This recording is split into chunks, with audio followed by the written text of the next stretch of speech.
آج کا ٹاپک ہے دا فرسٹ ورلڈ وار، یعنی پہلی عالمی جنگ۔ ایک ایسی جنگ جس نے پوری دنیا کو ڈائریکٹ یا انڈائریکٹ طور پر متاثر کیا۔ لاکھوں انسانی جانیں گئیں اور کروڑوں اربوں کی ملکیت کا نقصان ہوا۔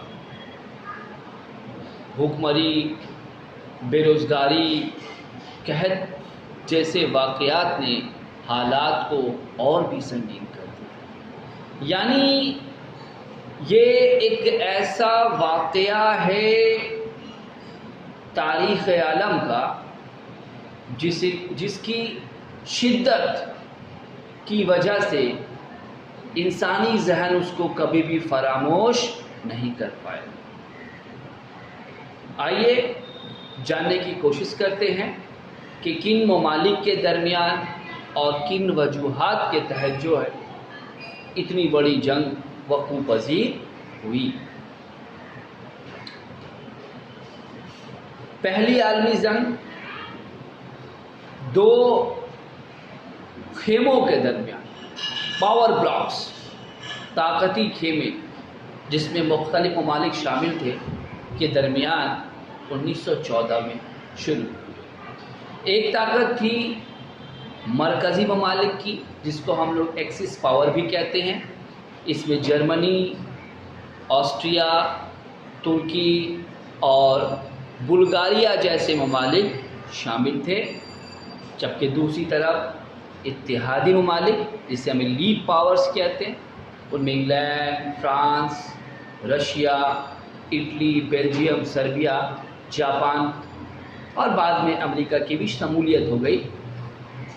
ان دونوں طاقتی خیموں کے درمیان پہلی عالمی جنگ ایک لمبی مدت تک چلتی رہی۔ اسباب پر غور کرتے ہیں، ایسے کیا وجوہات تھے؟ تو جو سب سے پہلا وجہ ہمارے ذہن میں آتا ہے وہ ہے کریشن آف الائنسز، یعنی اتحادی معاہدے۔ جیسا کہ ہم پہلے ہی بتا دیا ہے کہ دنیا جو ہے طاقتی خیموں میں بٹنے لگی تھی اور تمام ممالک جو ہے اپنے اپنی تحفظ کے فکر میں لگے ہوئے تھے، اس لیے مختلف ممالک نے آپس میں جو ہے فوجی اور اتحادی معاہدے کرنے شروع کیے تاکہ حریف ممالک کے حملے کی صورت میں وہ مل کر ان کا مقابلہ کر سکے۔ ایسا ہی ایک معاہدہ ہوا 1882 میں،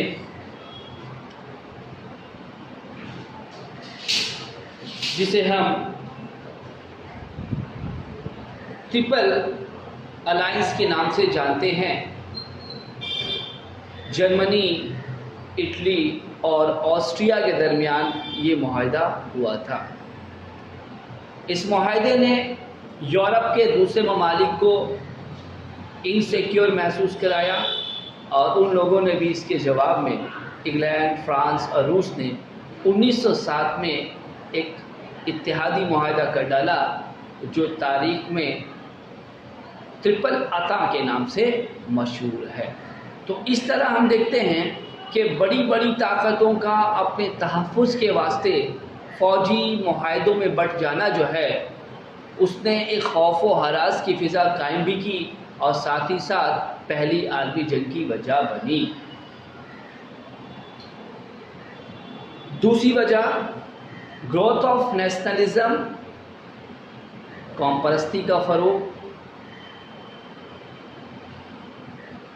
پورے یورپ میں فرانسیسی انقلاب کے بعد قوم پرستی کی فضا قائم ہو چکی تھی، لیکن یہ صرف قوم پرستی نہیں تھی بلکہ پین نیشنلزم، یا آپ اس کو ایگریسو نیشنلزم کہہ سکتے ہیں، جس کے تحت کیا ہوتا ہے ایک قوم خود کو اعلیٰ و بالا نسل کا جانتی ہے اور دیگر قوموں کو حقارت کی نظر، نفرت کی نگاہ سے، چھوٹی نگاہ سے دیکھتی ہے۔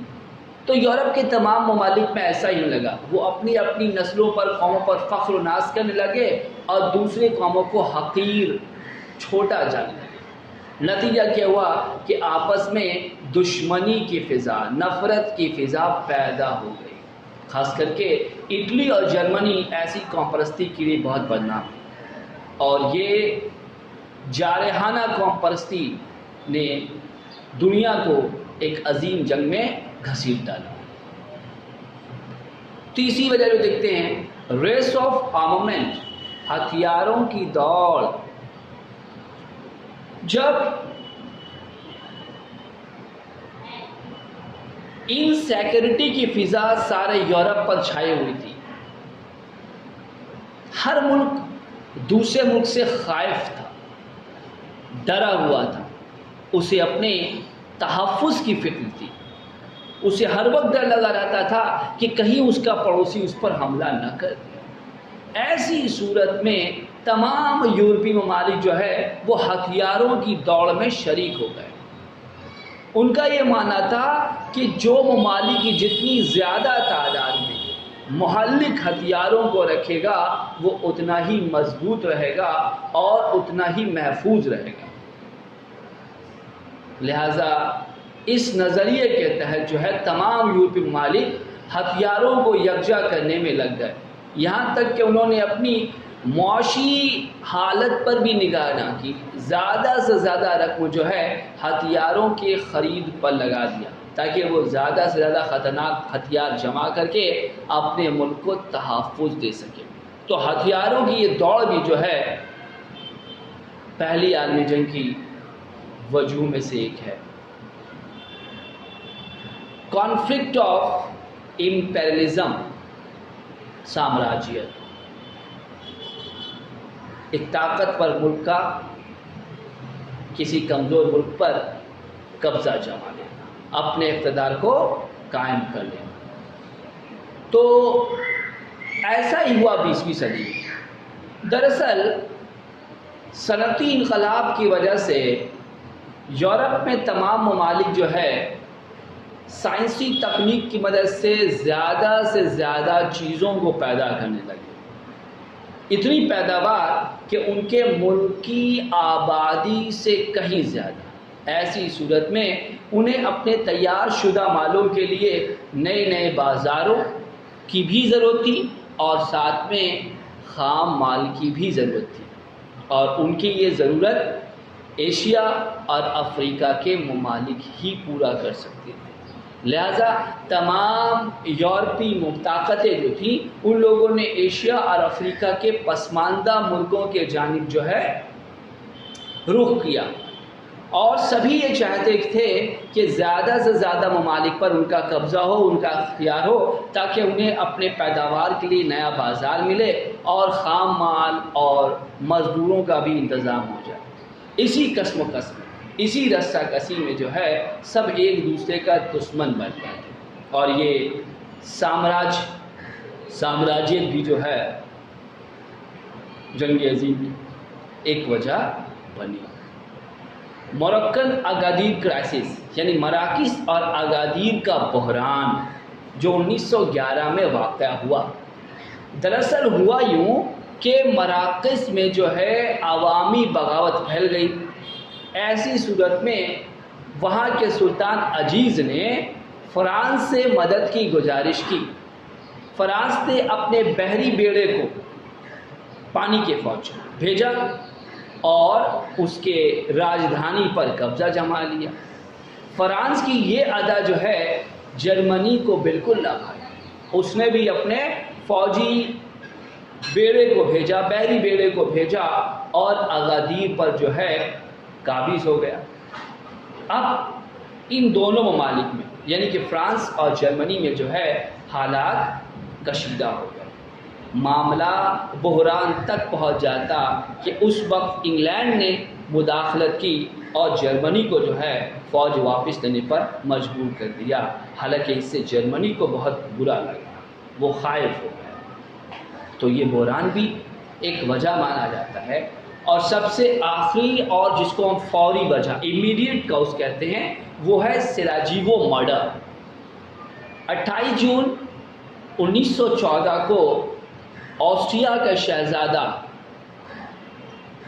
فریڈرک فرڈینینڈ اپنی بیوی کے ساتھ جو ہے، صوفیہ کے ساتھ جو ہے بوسنیا گیا، جہاں